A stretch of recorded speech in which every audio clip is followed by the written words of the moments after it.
నమస్తే, welcome to Disha TV. ప్రస్తుతం మనతో పాటు కాంగ్రెస్ సీనియర్ నేత మాజీ ఎంపీ సిరిసిల్ల రాజయ్య గారు ఉన్నారు. తెలంగాణ తాజా రాజకీయ పరిణామాలు, అలాగే పార్లమెంట్ ఎన్నికలపై కాంగ్రెస్ పార్టీ వ్యూహాలు, మరిన్ని విషయాలు మాట్లాడదాం. ప్రధానంగా నిన్న సెక్రటేరియట్ దగ్గర రాజీవ్ గాంధీ విగ్రహాన్ని ఏర్పాటు చేసే ప్రభుత్వ ఉద్దేశాన్ని ఎమ్మెల్సీ కవిత తప్పుపట్టారు. అక్కడ తెలంగాణ తల్లి విగ్రహం ఉంటే బాగుండేదని కూడా వారు చెప్పిన సందర్భం ఏం చెప్తారు? ఆమెకు కవిత గారికి మొన్న పుట్టి నిన్న రాజకీయాలకు వచ్చింది. అమెరికా నుండి వలస వచ్చింది. ఏదో తండ్రి ఇక్కడ ఉద్యమం చేస్తూ ఉంటే వచ్చి విజయం సాధించే దిశలో వచ్చి చేరి రాజకీయ శూన్యతతో మాట్లాడుతూ ఉంది. భారతదేశ ప్రజాస్వామ్య వ్యవస్థకు పేటెంట్ రైట్ కలిగింది కాంగ్రెస్ పార్టీ. దానికి వారసు రాజీవ్ గాంధీ 73, 74 చట్ట సవరణ తీసుకొచ్చి గ్రామ స్వరాజ్యమే దేశ స్వరాజ్యం అనేటువంటి గాంధీ నినాదాన్ని పుణికిపుచ్చుకొని ఈ దేశంలో ఉన్నటువంటి అనేక గ్రామాలలో చైతన్యం తీసుకువచ్చి ప్రజాస్వామ్య ప్రక్రియను గ్రామ స్థాయిలోకి పర్కులేట్ చేసినటువంటి గొప్ప నేత అనేటువంటి మాట సందర్భంగా తెలియజేస్తూ ఉన్నాను. ఆమె ఒక మహిళ అయి ఉండి కూడా మహిళలకు 33% రిజర్వేషన్ కల్పించవలసిందే అని 73 రాజ్యాంగంలో పొందుపరిచి ప్రతి 5 సంవత్సరాలకు ఒకసారి ఎన్నికలు జరగవలసిందే స్థానిక సంస్థలకు అనేది ఒక 2వ పాయింట్. 3వ పాయింట్, అధికారం అనేది వికేంద్రీకరణ జరగాలి, ఒక్కరి దగ్గరనే ఉండకూడదు, అది రొటేట్ కావాలని రొటేషన్ పద్ధతిలో రిజర్వేషన్ను మార్చి ప్రజాస్వామ్యానికి పరమార్థం చెప్పినటువంటి గొప్ప నేత. అలాంటి నేత యొక్క విగ్రహము సెక్రటేరియట్లో పెట్టడం అనేది ఒక మంచి ఆలోచన, అది సమర్థనీయమైనటువంటి మాట. దాన్ని ఆహ్వానించాల్సింది పోయి తెలుగు తల్లి విగ్రహం పెడితే నేను పెట్టాలి కానీ ఇది ఎందుకు పెడతారు, కంపారిజన్ వద్దు. తెలుగు తల్లి విగ్రహం పెడదాం, దానికి కూడా తెలంగాణ తల్లి విగ్రహం పెడతాం, దానికి అనువైన చోటు చూస్తాం, దానికి ఏం వ్యతిరేకం కాదు. కానీ నీ విగ్రహమే చూపించుకుంటూ ఈమె తెలుగు తల్లి అనేటువంటి భ్రమ కల్పించిండు మీ నాయన, అది మంచి పద్ధతి కాదు.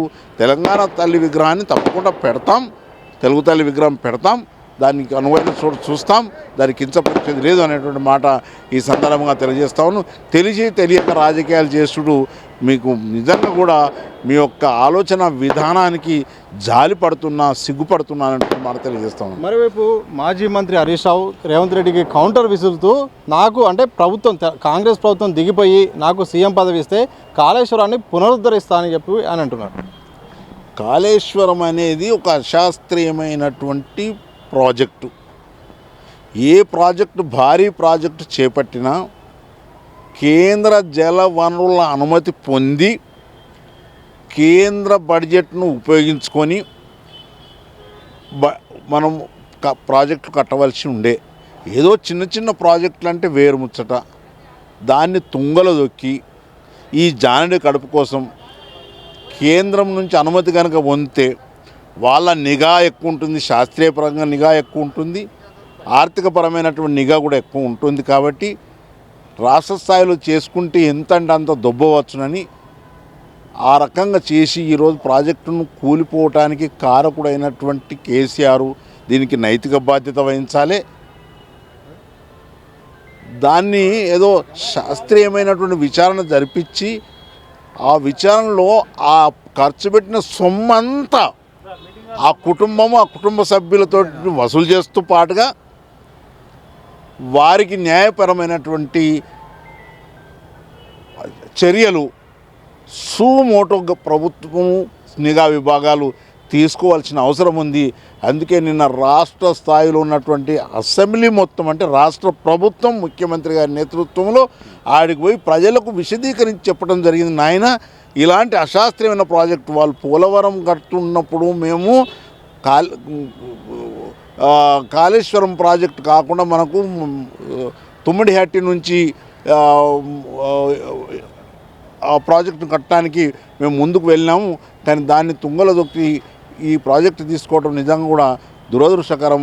దానికి వారికి చట్టపరమైనటువంటి చర్యలు తీసుకోవాల్సిన అవసరం ఉంది అన్నట్టు మాట తెలియజేస్తా ఉన్నాను. మరోవైపు రాజధాని అంశం మళ్ళీ తెరపైకి వస్తుంది. వైవి సుబ్బారెడ్డి ఏపీ నుండి మాట్లాడుతూ హైదరాబాద్ను ఆంధ్రప్రదేశ్ రాజధాని కూడా కొనసాగించాలని కూడా మాట్లాడుతున్నారు. ఈ సందర్భాన్ని ఎట్లా చూస్తున్నారు? పాపం జగన్మోహన్ రెడ్డి గారు మా బ్యాచ్మేటు, మా గురువు కొడుకు. కానీ ఆయన మీద జాలి పడుతున్నా.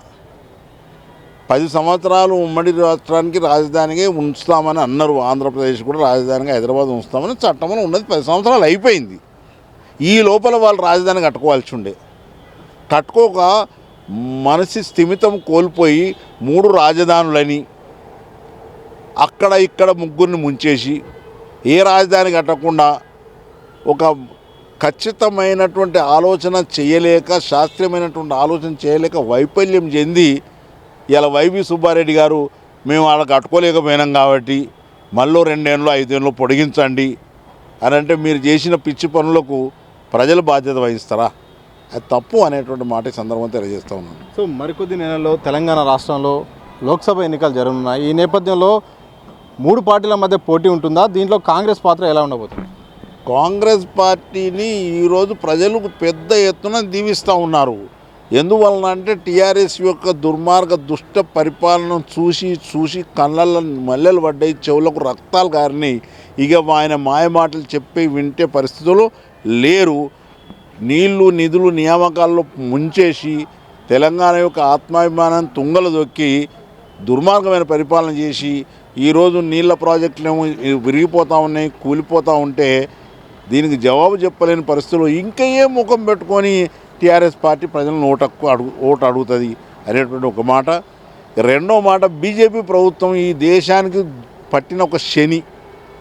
ఎందుకు శని అంటున్నామంటే ఈ ప్రజాస్వామ్యాన్ని కూని చేస్తూ ఉంది, రాజ్యాంగాన్ని రద్దు చేసే దుర్మార్గమైన ఆలోచన చేస్తూ ఉంది, మనువాద రాజ్యాంగాన్ని తీసుకువచ్చే ప్రయత్నం జరుగుతూ ఉంది.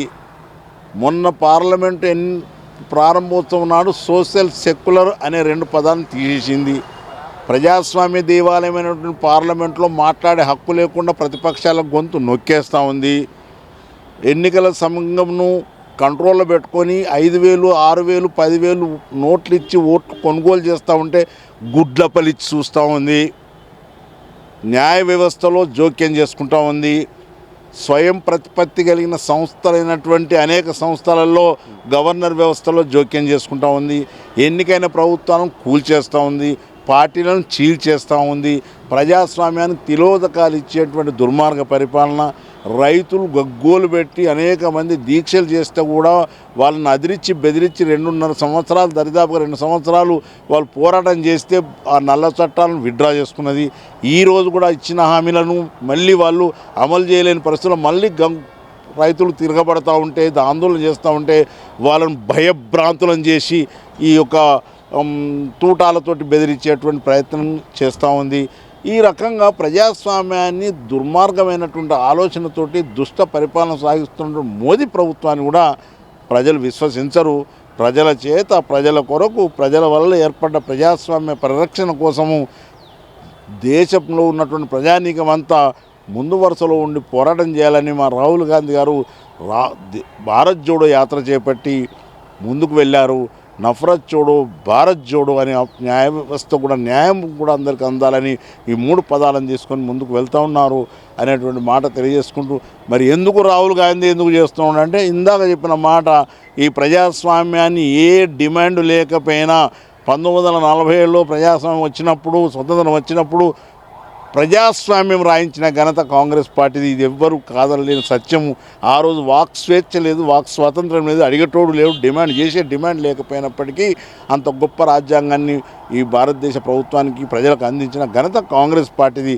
అది వినాశనం జరుగుతూ ఉన్నప్పుడు దానికి వారసుడైన రాహుల్ గాంధీ గారు ఈ దేశాన్ని సురక్షితంగా ఉంచాలి, సమగ్రంగా ఉంచాలి, సమతుల్యంగా ఉంచాలి అనేటువంటి ఉద్దేశంలో భారత్ జోడో యాత్ర చేపట్టి అనేటువంటి మాట తెలియజేస్తా ఉన్నాం. సో మరోవైపు పార్లమెంట్లో ఎన్నికల్లో మాత్రం తెలంగాణ గలం వినిపించే బీఆర్ఎస్ పార్టీ వరంగల్లో మరోసారి గెలిచేది మా పార్టీ అభ్యర్థి అని కూడా బీఆర్ఎస్ చెప్తుంది.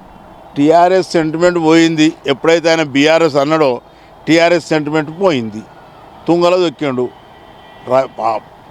సెంటిమెంటును రెచ్చగొట్టి దాని లబ్ధి పొందే కార్యక్రమం తీసుకున్నాడు. నేను ఇప్పటికి కూడా అంటున్నా, ఒక జానెడు పొట్ట కోసం ఇంత చేయవలసిన అవసరం లేదు. 70 ఏళ్ళు వచ్చినాయి నాయన. ఈ కాళేశ్వరం ఎందుకు కట్టినామో, మేడిగడ్డ ఎందుకు కూలిపోతుందో, ఎప్పుడో జాఫర్ షరీఫ్ రైలు ఎక్కడో పడిపోతే రాజీనామా చేసినటువంటి గొప్ప నైతికత్వం చూపించిన ఈ దేశంలో మేడిగడ కూలిపోతూ ఉంటే దాన్ని రిపేర్ చేయవచ్చు అని మళ్ళీ మభ్యమైన మాటలు చెప్తే పిల్లలు కూలినాక బంగ్లా మంచిగా శుద్ధి చేయవచ్చు అనే మాట ఎవడన్నా నమ్ముతాడా? నమ్మశక్యం కావద్దా అని అంటున్నా. ఓ ఈత టోపు పెట్టుకొని ఓ కట్టె పట్టుకొని మ్యాప్ గీయించి నువ్వే పేద చదువుకున్నట్టు, నీ అంత చదివేనికి రానట్టు, నువ్వే అన్నింటిలో నిష్ణాతుడు అయినట్టు ఎవరి మాట అయినాక నాశనం చేసినావు. నిజంగా సిగ్గుపడుతున్నా, జాలి పడుతున్నా. ఇలాంటి ముఖ్యమంత్రి నా దురదృష్టం నా ప్రజలకు అందిండా? ఇలాంటి దుర్మార్గమైనటువంటి ఆలోచన చేసిండా? ఎందుకు? ఎన్ని తింటావు? ఎన్ని కావాలి నీకు? 70 ఏళ్ళకి వచ్చిన ఎన్ని కావాలి? ఇంకా తింటా అంటున్నావు అనేటువంటి ఆలోచన చేయడం తప్పు. నువ్వు తింటివి, నీ కుటుంబ సభ్యులకు తినిపిస్తువి, నీ చుట్టుపక్కల బంధువులకు తినిపిస్తువి. ఏం తినిపించుడు ఇది? ఎందుకు తినిపించుడు? ఈ యొక్క పాపము పండక మానదు అనేటువంటి మాట తెలియజేస్తాము. సో చివరిగా చెప్పండి సార్, వరంగల్లో జరిగే పార్లమెంట్ ఎన్నికల్లో గతంలో మీరు పార్లమెంట్లో మీరు ఎంపీగా పనిచేశారు, ఈసారి బరిలో ఉన్నారా? ఒకవైపు బీజేపీని బీఆర్ఎస్ను దాటుకొని కాంగ్రెస్ పార్టీ నుండి ఎంపీగా గెలుస్తారా? తప్పకుండా కాంగ్రెస్ పార్టీని దీవించడానికి ప్రజలు సిద్ధంగా ఉన్నారు. నా విషయానికి వస్తే కాంగ్రెస్ పార్టీ నిర్ణయం మా శిరోధార్యము. సుశిక్తుడైనటువంటి కాంగ్రెస్ కార్యకర్తగా నేను బరిలో ఉండటానికి దరఖాస్తు పెట్టుకున్నాను. ఎందుకు పెట్టుకున్నావు? నువ్వే పెద్ద ధీటైన వ్యక్తివా అని మనం అడిగితే నేను అందుబాటులో ఉన్నా, అభివృద్ధిలో ఉన్నా, తెలంగాణ ఉద్యమంలో ఉన్నా, తర్వాత అందరి చేత మన్నలు పొందుతున్నా, ప్రజలందరూ బాపాని నన్ను పిలుచుకుంటూ నీకు ఎప్పుడు టికెట్ డిక్లేర్ చేస్తారు, ఓటేసిన సిద్ధపడి ఉన్నామని చెప్తా ఉన్నప్పుడు నేను ప్రజలను ప్రభావితం చేస్తా, పార్లమెంట్లో ప్రభావితం చేయగలుగుతా. ఈ లోటు బడ్జెట్ ఉన్నటువంటి ఈ రాష్ట్రానికి కేంద్రంలో ఉన్నటువంటి నిధులను ఏ రకంగా ఏ స్కీమ్ని ఎట్లా తీసుకొచ్చి ఈ రాష్ట్రంలో దాన్ని అమలు చేయాలనేటువంటి బహుముఖ ఆలోచనలు కలిగినటువంటి వాడిని కాబట్టి తప్పకుండా ప్రజలు నన్ను దీవిస్తారు. కాంగ్రెస్ పార్టీ కూడా నాకు టికెట్ ఇస్తుందని ఆశిస్తూ ఉన్నాను. నాకన్నా మెరుగైన వాళ్ళు, నాకన్నా ఉద్ధనుడు, నాకన్నా యోగ్యత కలిగిన వాళ్ళు కనుక ఎస్ ఈయనైతేనే గెలుస్తాను అంటే కూడా నేను దానికి కూడా సపోర్ట్ చేయడానికి సిద్ధంగా ఉన్నాను అనేటువంటి మాట తెలియజేస్తాను. థ్యాంక్ యూ అండి.